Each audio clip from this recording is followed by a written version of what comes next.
नमस्कार दोस्तों, स्वागत है आपका आज के मुख्य समाचारों में। जी हां दोस्तों, आपको यहां पर देखने को मिलेंगी हरियाणा की सुबह से लेकर शाम तक की बड़ी महत्वपूर्ण खबरें, मुख्य समाचार ब्रेकिंग न्यूज के रूप में। तो दोस्तों, अगर आपने चैनल को अभी तक सब्सक्राइब नहीं किया तो चैनल को सब्सक्राइब जरूर कर लें और वीडियो को लाइक जरूर कर दें। तो दोस्तों, चलते हैं आज की पहली बड़ी खबर पर।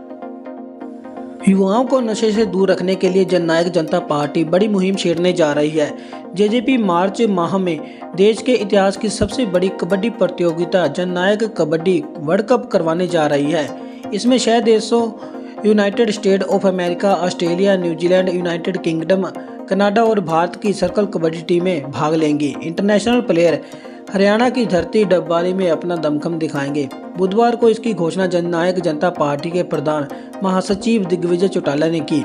दिग्विजय चौटाला ने कहा कि कबड्डी हमारी मिट्टी से जुड़ा हुआ खेल है और हमारे देश के लिए खिलाड़ियों के लिए देश में कबड्डी खेल को लोकप्रिय बनाना है। उन्होंने कहा कि जननायक कबड्डी वर्ल्ड कप की इनाम राशि, स्थान और दिनांक की भी जल्द घोषणा कर दी जाएगी। जेजेपी प्रधान महासचिव दिग्विजय चौटाला ने कहा कि मार्च के महीने में 2-3 दिन तक चलने वाले इस खेल में हरियाणा की इंटर स्टेट टीमों के लिए भी कबड्डी टूर्नामेंट करवाई जाएगी।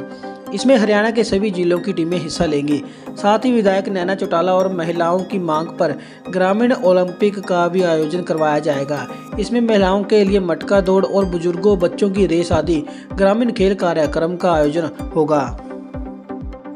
हरियाणा गुरुद्वारा चुनाव आयुक्त ने हरियाणा सिख गुरुद्वारा प्रबंधक कमेटी के चुनाव के लिए शेड्यूल वापस ले लिया है। चुनाव का ये शेड्यूल एक दिन पहले यानी गुरुवार को ही जारी किया गया था।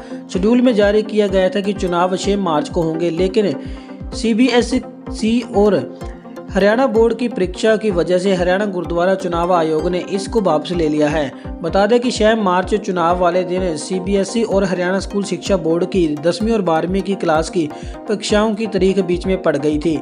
इस संबंध में हरियाणा स्कूल शिक्षा विभाग के सेक्रेटरी एजुकेशन निदेशक ने चुनाव आयुक्त जस्टिस HS भल्ला को पत्र लिखा। पत्र में उन्होंने हरियाणा सिख गुरुद्वारा प्रबंधक कमेटी के चुनाव के शेड्यूल को वापस लेने का अनुरोध किया है। जस्टिस भल्ला ने बताया कि निदेशक के अनुरोध को स्वीकारते हुए विद्यार्थियों के हित में हरियाणा सिख गुरुद्वारा प्रबंधक कमेटी के चुनाव का शेड्यूल वापस ले लिया गया है। चुनावी शेड्यूल बाद में जारी किया जाएगा। हरियाणा के मुख्य निर्वाचन अधिकारी अनुराग अग्रवाल ने कहा है कि आगामी लोकसभा आम चुनाव में नामांकन प्रक्रिया के दौरान प्रत्याशियों का रिटर्निंग अधिकारी, सहायक रिटर्निंग अधिकारी के कार्यालय में अपने साथ अधिकतम 4 लोगों को लाने की अनुमति होगी। साथ ही RO तथा ARO कार्यालय में 100 मीटर की परिधि में अधिकतम 3 वाहन लाने की अनुमति होगी। मुख्य निर्वाचन अधिकारी अनुराग अग्रवाल ने वीरवार को चंडीगढ़ में लोकसभा आम चुनाव की तैयारियों के संबंध में अहम बैठक की। बैठक नामांकन प्रक्रिया, चुनाव चिन्ह आवंटन तथा चुनाव लड़ रहे उम्मीदवारों के आपराधिक रिकॉर्ड के संबंध में आयोग द्वारा जारी हिदायतों की समीक्षा की गई। मुख्य निर्वाचन अधिकारी ने कहा कि लोकसभा आम चुनाव के लिए सिक्योरिटी डिपॉजिट 25,000 रुपये होगी। अनुसूचित जाति व जनजाति के उम्मीदवारों के लिए यह राशि 12,500 रुपये होगी। सिक्योरिटी डिपॉजिट नकद या ट्रेजरी के माध्यम से ही स्वीकार्य होगी। उन्होंने कहा कि उम्मीदवार को अपने आपराधिक रिकॉर्ड यदि है तो उसकी जानकारी देनी होगी। उम्मीदवार को फॉर्म 26 में एफिडेविट के साथ अपने आपराधिक मामले की पूरी जानकारी देनी होगी तथा वह राजनीतिक पार्टी को भी इस संबंध में अवगत कराएगा। राजनीतिक पार्टी द्वारा ऐसे आपराधिक मामले की जानकारी अपनी पार्टी की आधिकारिक वेबसाइट पर डालनी होगी। इतना ही नहीं, नामांकन भरने के उपरांत उम्मीदवार को राजनीतिक पार्टी को समाचार पत्रों तथा टीवी चैनलों के में भी कम से कम 3 बार आपराधिक मामलों की जानकारी सार्वजनिक करनी होगी। हरियाणा के नेता प्रतिपक्ष भूपेंद्र सिंह हुड्डा धर्मनगरी कुरुक्षेत्र पहुंचे, जहां उन्होंने एक बार फिर से प्रदेश सरकार पर निशाना साधा।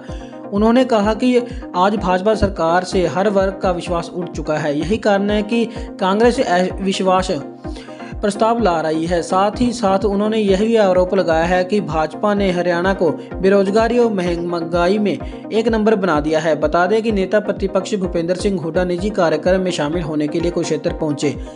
कार्यक्रम में पहुंचने से पहले पिपली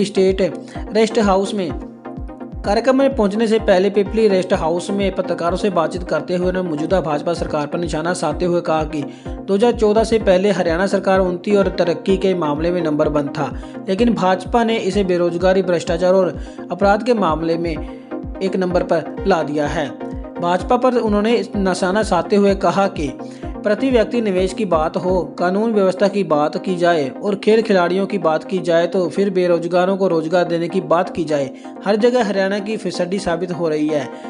बेरोजगारी, महंगाई और फिर अपराध में हरियाणा सबसे असुरक्षित प्रदेश है, ये केंद्रीय एजेंसी के आंकड़े कहते हैं। उन्होंने कहा कि मार्केट फीस को लेकर व्यापारियों की हड़ताल की बात छोड़िए, पटवारी हड़ताल पर हैं। आशा वर्कर को पिछले 6 महीने से वेतन नहीं मिला, यानी हर वर्ग परेशान है।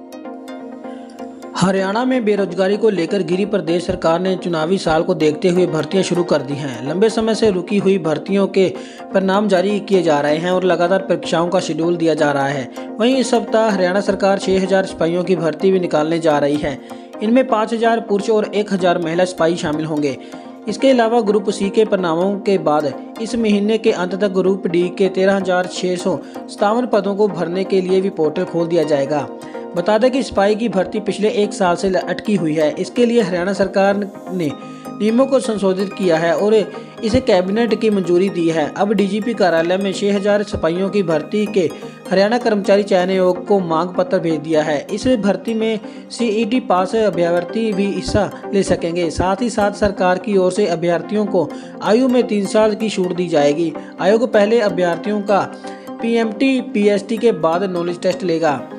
हरियाणा लोक सेवा आयोग द्वारा हरियाणा के विभिन्न जिलों में HCS एंड अलायंस के 174 पदों के लिए 10 और 11 फरवरी को परीक्षा आयोजित की जाएगी। वहीं हरियाणा कर्मचारी चयन आयोग ने ग्रुप सी की विशेष श्रेणियों के लिए होने वाली लिखित परीक्षा का शेड्यूल तैयार कर लिया है। संभावना है कि 18 फरवरी को ग्रुप नंबर 1, 2 और 49 का पेपर होगा। इसके बाद 20 फरवरी को रोजाना परीक्षाएं होंगी। हरियाणा के सहकारिता विभाग में हुए करोड़ों रुपए के घोटाले के बाद अब कैथल जिले के ग्रामीण क्षेत्रों में बनी विभिन्न कोऑपरेटिव सोसाइटियों में कर्मचारियों की फर्जी भर्ती करने का घोटाला उजागर हुआ है।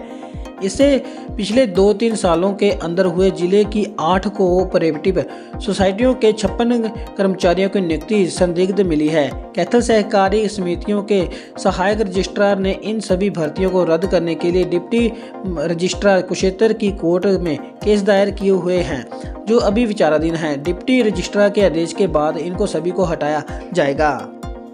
लोकसभा चुनाव से ठीक पहले आखिरकार हरियाणा के रेवाड़ी में बनने वाले देश के 22वें एम्स का शिलान्यास हो जाएगा। 16 फरवरी को प्रधानमंत्री नरेंद्र मोदी इसकी नींव रखेंगे। पीएम का दौरा फाइनल होते ही प्रदेश सरकार की तरफ से भी तैयारियां शुरू कर दी जाएंगी। मुख्यमंत्री मनोहर खट्टर प्रधानमंत्री के आगमन से पहले इसे जल्द ही रेवाड़ी का दौरा भी करेंगे। एम्स के शिलान्यास के साथ ही बड़ी रैली करने की भी तैयारी है।